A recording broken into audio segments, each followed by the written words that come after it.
Esatto, nel mese di febbraio partiamo come ogni mese accendendo al 20 come data, quindi il 20 di febbraio le partenze di vari corsi di formazione, ma la novità del mese di febbraio sta nel fatto di aggiungere alla solita offerta che abbiamo altri corsi inediti che qui ad Agrigento non solo non si sono mai fatti, ma non si sono mai avviati. Quindi noi avvieremo il corso di gommista regolarmente autorizzato,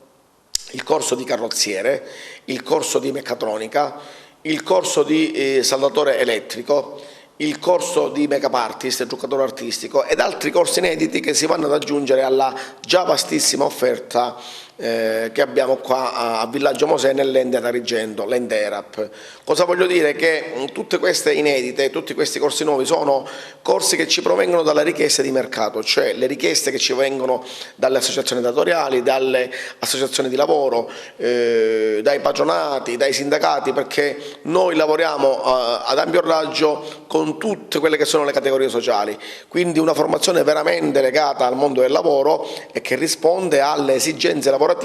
che ci provengono non solo da Agrigento ma dal territorio, perché con questa sede che abbiamo qua ad Agrigento abbracciamo circa 15 paesi, quindi ripeto, oltre alla classica offerta che abbiamo anche questi corsi inediti. Inoltre voglio aggiungere che sempre il 20 di febbraio partiranno molti corsi OS,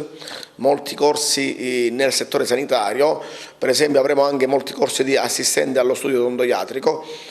molti corsi di riqualifica regionale per quanto riguarda i corsi OSS regolarmente autorizzati dalla Regione Sicilia. In aggiunta abbiamo una offerta vastissima che sono i master, i corsi di alto perfezionamento, le lauree, i diplomi, le certificazioni, le abilitazioni, le attestazioni, insomma una grandissima offerta che ci ha consacrato qua ad Agrigento l'ente più grosso per qualità, per numeri che noi riusciamo a fare, ma questo perché abbiamo avuto la capacità di legare la nostra attività di formazione al mondo del lavoro. Nonostante tutto, per maggiore informazione, l'ERAP ha aperto anche dei nuovi